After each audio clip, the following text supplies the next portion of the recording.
Hello guys, കഴിഞ്ഞ എപ്പിസോഡിൽ ജുവാന്റെ കടയിൽ ഒരു പുതിയ പയ്യൻ വന്ന് പ്രശ്നം ഉണ്ടായി കാണും. അങ്ങനെ അതിനുശേഷം എന്തൊക്കെ സംഭവിക്കുമെന്ന് നമുക്ക് ഇന്നത്തെ എപ്പിസോഡിൽ കാണാം. ഇപ്പൊ ജുവാനും ദേഷ്യത്തിൽ അവനെ പിടിച്ച് മാറ്റിയിട്ട്, എടാ ഞാൻ നിന്നോട് പലതവണ പറഞ്ഞില്ലേ നിന്നെ ഞാൻ ഇനി കണ്ടുപോയല്ലെന്ന്, പിന്നെ എന്തിനാ നീ ഇപ്പൊ ഇവിടെ വന്ന് എന്നിനെ ജുവാൻ ദേഷ്യപ്പെടുമ്പോഴാണ് അവനും, അയ്യോ നീ ഇപ്പൊ എന്നെ കണ്ടുപോയല്ലേ, ഇനിയിപ്പോ നീ എന്തോ ചെയ്യാൻ പോവാ, എന്നെ അടിക്കാൻ പോവാണോ, എന്തേ അടിച്ച എന്നിനെ അവന് ജുവാനെ ദേഷ്യപ്പെടുത്തുമ്പം അവനോടുള്ള ദേഷ്യത്തിൽ സൈഡിലെ കണ്ണാടി ചെന്നിടിക്കും. അങ്ങനെ അവന്റെ നിന്ന് ചോര വരുമ്പോഴാണ് ഇത് കണ്ട് യൂജിനും പേടിച്ച് ജുവാനെ സമാനപ്പെടാൻ പറയും. അതിനുശേഷം മറ്റേ പയ്യൻ ഇത് കണ്ട് ചിരിച്ചിട്ട് അവിടെ നിന്ന് പോകും. ഇവന്റെ പേരാണ് ഷെൻ. അതിനുശേഷം ജുവാനും പെട്ടെന്ന് അവന്റെ അങ്കിൾ ഇതിനു മുമ്പ് വരച്ച പ്ലാനൊക്കെ ഉണ്ടോ എന്ന് ചെന്ന് നോക്കുമ്പോഴാണ് അതാ ഷെൻ കട്ടുണ്ടോ ഇത് അറിയുന്നത്. അതോടെ അവനും ദേഷ്യത്തി അവനെ ഫോളോ ചെയ്ത് പോകും. അതേസമയം യൂജിനും അവന്റെ കൈ മുറിഞ്ഞതിന് ബാൻഡേജ് ഇടാൻ വരുമ്പോഴാണ് അവൾ പറയുന്നത് അവനും കേൾക്കാതെ ആ ഷെന്നിന്റെ പുറകെ പോകും. അതിനുശേഷം അവളും ബാൻഡേജ് ഇല്ലാത്തതുകൊണ്ട് കടയിൽ നിന്ന് വാങ്ങിച്ചു വെച്ചിട്ട് അവൾ ഹോസ്റ്റലിലേക്ക് പോകും. അതിനുശേഷം ജുവാനും നോക്കുമ്പോഴാണ് ടേബിളിൽ ബാൻഡേജ് ഉള്ളത് കാണുന്നത്. അതിനുശേഷം അവന്റെ അങ്കിളുടെ പ്ലാനിങ് മിസ്സായതുകൊണ്ട് അവനിങ്ങനെ വിഷമിച്ചിരിക്കും. എന്നിട്ട് ഇപ്പൊ അടുത്ത ദിവസം ജുവാനും ക്ലാസ്സിലേക്ക് പോകുമ്പോഴാണ് ഇവന്റെ കൈ മുറിഞ്ഞിരിക്കുന്നുണ്ട് വാങ്ങും. എടാ ജുവാൻ നിന്റെ കൈക്കും തോറ്റിയടാ എന്നിന് അവൻ ചോദിക്കുമ്പോഴാണ്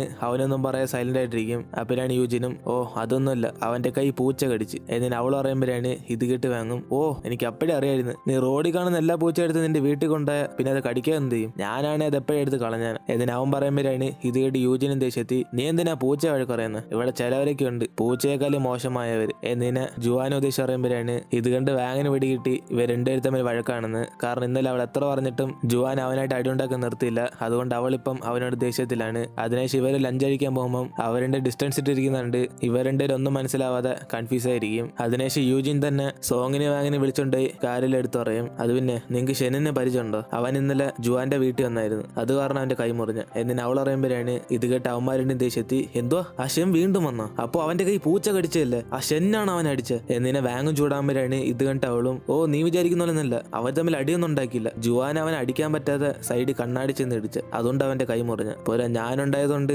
അവരുടെ അടി ഉണ്ടാക്കാതെ എങ്ങനെയൊക്കെ തടഞ്ഞ് എന്നിന് അവൾ പറയുമ്പോഴാണ് ഇത് കേട്ട് അവനും, യൂജി നീ എന്തിനും തടഞ്ഞ്, ആ ഷെന്നിനൊക്കെ 2-3 അടി കൊള്ളണം, നിനക്കറിയത്തില്ലല്ലേ ജുവാൻ നമ്മുടെ സീനിയർ ആയിരുന്നു, പക്ഷെ എപ്പോഴും ആ ഷെൻ വന്ന് അവനെ ശല്യപ്പെടുത്തുന്നുണ്ട്. ഒരു ദിവസം ജുവാൻ ആ ഷെന്നിനടിച്ച് പൊട്ടിച്ച്, അങ്ങനെ അത് കാരണം അവൻ സസ്പെൻഡായി വീണ്ടും നമ്മുടെ കൂടെ ഒരേ ക്ലാസ്സിൽ പഠിക്കുന്നത്, നീ എന്തായാലും അവനെ തടയേണ്ടായിരുന്നു എന്നിന് അവന്മാരും പറയുമ്പോഴാണ് യൂജിന് ഒരു കാര്യം ഓർത്ത് നോക്കുന്നത്. അതായത് അന്ന് അവൻ ഇവളെയും വിളിച്ചുകൊണ്ട് ഹോസ്പിറ്റലിൽ പോയപ്പം അവന്റെ അങ്കിളിനെ കാണാൻ വേണ്ടി സെയിം പ്രായത്തിൽ വേറൊരു പയ്യൻ വന്ന് പറഞ്ഞാണ്. അങ്ങനെ ആ പയ്യനാണ് ഷെൻ. അങ്ങനെ ഇത് മനസ്സിലാക്കിയതോടെ യൂജിനും പെട്ടെന്ന് അവന് കഴിക്കാൻ വേണ്ടി സ്നാക്സ് ഒക്കെ വാങ്ങിച്ചുകൊണ്ട് പോകും. അതിനുശേഷം അവളും എങ്ങനെ അവനെ പുറത്തേക്ക് വിളിക്കണം എന്ന് പറഞ്ഞ് കുറെ ഇങ്ങനെ ആലോചിച്ചോണ്ടിരിക്കുമ്പോഴാണ് ഇവളിങ്ങനെ പുറത്തേക്ക് നിൽക്കുന്നത് നമ്മുടെ ജുവാനും കാണും. അങ്ങനെ ഇത് കണ്ട് അവനും ചിരിച്ചിട്ട് അവന് സൈലന്റ് ആയിട്ട് അവളെ വിളിക്കും, യുജിൻ നീ നിന്നെ പുറത്തേക്കുന്ന ഭാഗത്തേക്ക് കയറി എന്നിന് അവൻ വിളിക്കുമ്പോൾ ഇവൾ അകത്തേക്ക് കയറി പോകും. അപ്പോഴാണ് അവനും അവൾ ഇന്നലെ ബാൻഡേജ് വെച്ചിട്ട് പോയതിന് താങ്ക്സ് പറയും. ഇത് കണ്ട് അവള് സമാനമായി അവസാനം അവന്റെ കൈക്ക് അവള് മരുന്നിട്ട് കൊടുക്കും. അപ്പോഴാണ് അവള് സൈഡിലൊക്കെ നോക്കുമ്പോൾ അവിടെ ജുവാൻ കൊച്ചിലെ അവന്റെ അങ്കിളിന്റെ കൂടെ ബർത്ത്ഡേ ആഘോഷിച്ച ഫോട്ടോയൊക്കെ ഇങ്ങനെ ഒട്ടിച്ചു വെച്ചേക്കും. ഇതൊക്കെ അവൾ നോക്കിക്കൊണ്ടിരിക്കുമ്പോഴാണ് അവന്റെ ബർത്ത്ഡേ മറ്റന്നാളാന്ന് അറിയുന്നത്. അങ്ങനെ നെക്സ്റ്റ് ഡേ വാങ്ങിനോട് ചെന്ന് ഡിസ്കസ് ചെയ്യും, എടാ നിനക്കൊരു കാര്യം അറിയാം ജുവാന്റെ ബർത്ത്ഡേ മറ്റന്നാളാ എന്നിന് അവൾ പറയുമ്പോഴാണ് അവനും, എന്തോ അവന്റെ ബർത്ത്ഡേ മറ്റന്നാളോ നീ എങ്ങനെ അറിഞ്ഞ് എന്നിന് അവൻ ചോദിക്കുമ്പോഴാണ് അവളും, എടാ നീ പതുക്കെ പറയണം അവൻ അടുത്തിരിക്കുന്ന കണ്ടില്ല എന്നിന് അവരുടെ സംസാരിക്കുമ്പോഴാണ് ഇത് കേട്ട് അവൻ എഴുന്നേറ്റിട്ട്, ഓ ഞാനിതെന്റെ ബർത്ത്ഡേ ആഘോഷിക്കത്തില്ല അതുകൊണ്ട് നിങ്ങൾ അതൊക്കെ മറന്നേക്ക് എന്നിന് അവൻ പറയുമ്പോഴാണ് വാങ്ങും, എടാ എല്ലാ വർഷത്തിനും പോലെയല്ലേ ഈ ബർത്ത്ഡേ, ഇത് നിന്റെ 18ാമത്തെ ബർത്ത്ഡേ, അതായത് നീ മെച്ചുറായി മോനെ, ഇത് നമ്മൾ കട്ടയ്ക്ക് ആഘോഷിക്കണം എന്നിന് അവനും യൂജിനും കൂടെ പറയുമ്പോഴാണ് ഇത് കേട്ട് ജുവാനും, ആ എങ്കിൽ ശരി നിങ്ങൾ രണ്ടുപേരും എന്റെ ബർത്ത്ഡേക്ക് വീട്ടിയോ ഞാൻ നിങ്ങൾക്കെല്ലാം ട്രീറ്റ് തരാം എന്നിന് അവൻ പറയുമ്പോൾ അവർ രണ്ടുപേരും കൂടെ സന്തോഷപ്പെടും. അതിനുശേഷം യൂജിനും ഇന്റർവൽ സമയത്ത് ജുവാൻ ഇല്ലാത്ത സമയം നോക്കി സോങ്ങിനെ വാങ്ങിനെ വിളിച്ച് അവൻ എന്തെങ്കിലുമൊക്കെ സർപ്രൈസ് ചെയ്യാൻ വേണ്ടി പ്ലാൻ ചെയ്യും. അപ്പോഴാണ് വാങ്ങും അവന്റെ ഒരു ഗിഫ്റ്റ് ആയിട്ട് സ്റ്റോൺ ആണെന്ന് പറയും. കാരണം ജുവാന് സിൽവറും കൊണ്ട് ഉണ്ടാക്കുന്ന സാധനങ്ങളിൽ ഇഷ്ടമാണ്, അതുകൊണ്ട് ഇത് അവന് ഗിഫ്റ്റ് ആയിട്ട് കൊടുത്താൽ അവൻ സന്തോഷപ്പെടുന്ന പറഞ്ഞ് സോങ് അത് മുമ്പേ റെഡിയാക്കി വെക്കും. അപ്പോഴാണ് ഈ കാര്യം അറിഞ്ഞിട്ട് വാങ്ങും, എടാ സോങ് ഇത്രയും ദിവസം ഞാൻ നിന്റെ കൂടെ ഉണ്ടായിരുന്നു എന്നിട്ട് അവന് വേണ്ടി നീ ഗിഫ്റ്റ് റെഡിയാക്കി എന്നോട് പറഞ്ഞില്ലല്ലോടാ എന്നിന് അവൻ പറയുമ്പോഴാണ്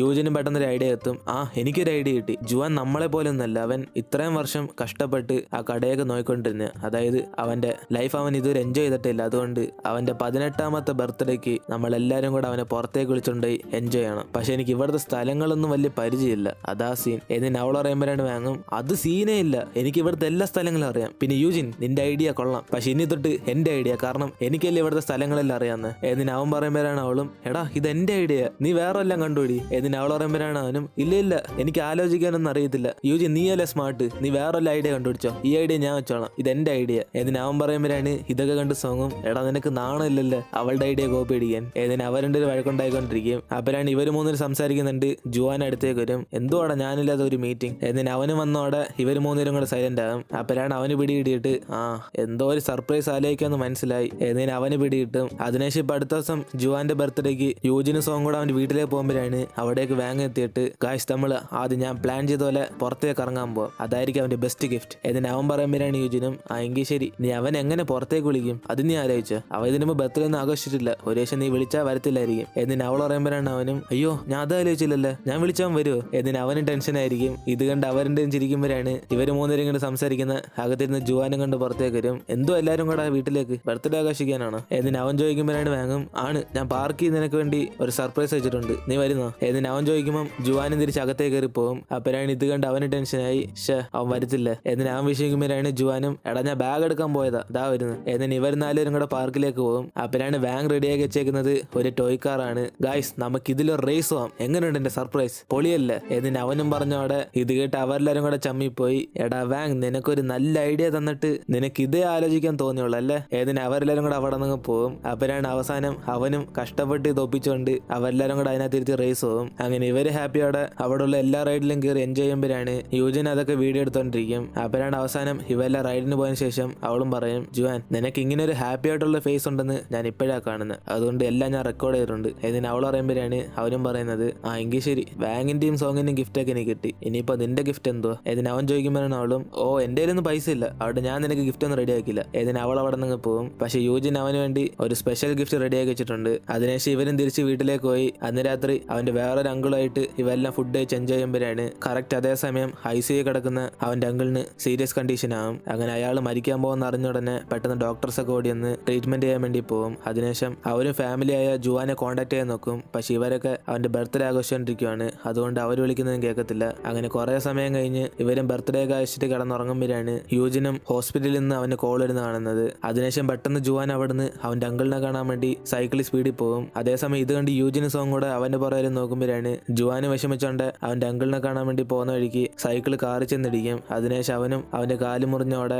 അവിടെ നിന്ന് ഓടി തന്നെ ഹോസ്പിറ്റലിലേക്ക് പോകും. അപ്പോഴാണ് അവിടുത്തെ നഴ്സ് അവനെ കണ്ടിട്ട് മോനെ ജുവാൻ നീ വിളിച്ചിട്ട് എന്താ എടുക്കാത്ത, നിന്റെ അങ്കിൾ ഇപ്പം സീരിയസ് കണ്ടീഷനില്ല, മോനൊന്നും പേടിക്കണ്ട, ഞങ്ങൾ പറ്റുന്നത്ര ശ്രമിക്കുന്നുണ്ട് എന്നിട്ട് അവനെ പോയി അവിടെ വെയിറ്റ് ചെയ്യാൻ പറയും. അതിനുശേഷം ജുവാൻ വിഷമത്തോടെ അവിടെ ഇരിക്കുമ്പോഴാണ് യൂജിൻ അവിടേക്ക് എത്തിയിട്ട് ജുവാൻ സോങ് ബാക്കിയെല്ലാവരും വിളിച്ചോണ്ട് ഇപ്പൊ വരും, നീ വിഷമിക്കണ്ട അങ്കിളിനൊന്നും പറ്റത്തില്ല എന്നിട്ട് അവള് സമാധാനപ്പെടുത്തിയിട്ട് ഒരു ഫോൺ കോൾ ഉടനെ അവളും പുറത്തേക്ക് പോകും. അതേസമയം ജുവാൻ അവിടെ വിഷമിച്ചിരിക്കുമ്പോഴാണ് അവിടെ ഒരു അമ്മ ഹസ്ബൻഡ് മരിച്ചോ എന്ന് പറഞ്ഞ് അവരുടെ മോളായിട്ട് കരഞ്ഞുകൊണ്ടിരിക്കും. അപ്പോഴാണ് ഇതൊക്കെ കണ്ട് ജുവാന് വിഷം വന്നിട്ട് അവന് പുറത്തേക്ക് ചെന്നിരിക്കും. അതിനുശേഷം യൂജിന് ഫോൺ സംസാരിച്ചിട്ട് അകത്തേക്ക് നോക്കുമ്പോഴാണ് അവിടെ അവനെ കാണത്തില്ല.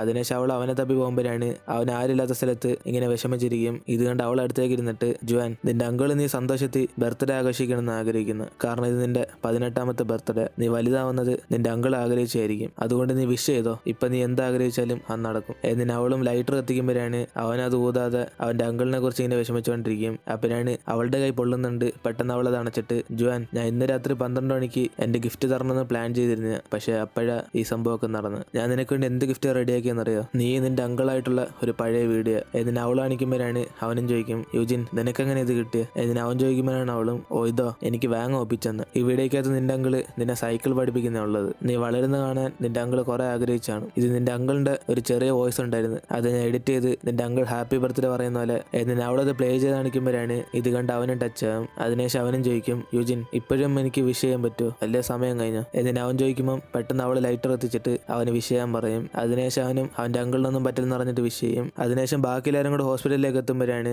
കുറെ സമയം കഴിഞ്ഞ് ഡോക്ടറും പുറത്തേക്ക് ഇറങ്ങിയിട്ട് സോറി മോനെ നിന്റെ അങ്കിൾ ഇപ്പോഴും കോമയില്ല, ഇപ്പോഴും ഒന്നും പറയാൻ പറ്റത്തില്ല ഇതിന് അവരവിടെ നിന്ന് പോകും. അതിനുശേഷം ജുവാൻ ഇതെല്ലാം കേട്ടിട്ട് പെട്ടെന്ന് അവന്റെ അങ്കിളിനെല്ലാം പറ്റുമെന്ന് വിളിച്ച് അവനും ബോധം കിട്ടുന്നു. അങ്ങനെ ഇപ്പൊ അടുത്ത ദിവസം അവന് ബോധം തെളിയുമ്പോഴാണ് അങ്കിൾ അവനോട് പറയുന്നത് മോനെ ജുവാൻ നിന്റെ അങ്കിളിനെ ഞാൻ നോക്കിക്കോളാം, നീ സ്കൂളിലേക്ക് പോ, നിനക്ക് പരീക്ഷയ്ക്ക് എടുക്കാൻ പോവല്ലേ എന്നിട്ട് അങ്കിളും പറയുമ്പം അവനും ഹോസ്പിറ്റലിൽ നിന്ന് പോവാതെ അവന്റെ അങ്കിളത്തിനെ നോക്കിക്കോളാം എന്ന് പറയും. പക്ഷെ അങ്കിൾ അവനെ സമാധാനപ്പെടാൻ പറഞ്ഞിട്ട് അവനെ സ്കൂളിലേക്ക് പറഞ്ഞയക്കും. അതിനുശേഷം അവനും ക്ലാസ് ഒന്നും ശ്രദ്ധിക്കാതെ ബെഞ്ചിൽ കിടന്നുറങ്ങുമ്പോഴാണ് സാറിന് അവന്റെ കാര്യമെല്ലാം അറിയുന്നുണ്ട്, സാറ് വലുതായിട്ടൊന്നും മൈൻഡ് ചെയ്യത്തില്ല. അതിനുശേഷം ക്ലാസ് കഴിഞ്ഞ് വാങ്ങ അവനോട് ചോദിക്കും എടാ നിന്റെ അങ്കിളിന് ഇപ്പം കുഴപ്പമുണ്ടോ എന്നിട്ട് അവൻ ചോദിക്കുമ്പോഴാണ് ജുവാനും ഇല്ല പഴയതുപോലെ തന്നെ അങ്കിൾ ഇപ്പോഴും ഡേഞ്ചർ സിറ്റുവേഷനില്ല, എന്തായാലും 7 മണിക്കൂർ കഴിഞ്ഞാൽ പറയത്തുള്ളൂ എന്നിട്ട് അവൻ പറയുമ്പോഴാണ് അവളും ജുവാൻ നീയൊന്നും ക്ഷമിക്കണ്ട അങ്കിളൊന്നും പറ്റത്തില്ല എന്നിട്ട് ഇവരുണ്ടേലും കൂടെ അവനെ സമാധാനപ്പെടുത്തും. അതിനുശേഷം ലഞ്ച് ടൈം ഇവരുണ്ടേലും പുറത്തേക്ക് വരുമ്പോഴാണ് സോങ് അടുത്തേക്ക് വന്നിട്ട് എന്തോ പറ്റി ജുവാൻ എന്ത് അവൻ ക്ലാസ് ഇരിക്കണോ എന്നിട്ട് അവൻ ചോദിക്കുമ്പോഴാണ് അവരും അല്ല അവൻ അങ്കിളിനെ കാണാൻ വേണ്ടി ഹോസ്പിറ്റലിലേക്ക് പോയി, ഉച്ചയ്ക്ക് 2 മണിക്ക് വിസിറ്റിംഗ് ടൈമാണ് ഹോസ്പിറ്റലിൽ നിന്ന് വിളിച്ചു പറഞ്ഞ്, അതുകൊണ്ട് അവൻ ഇവിടെ നിന്ന് പോയി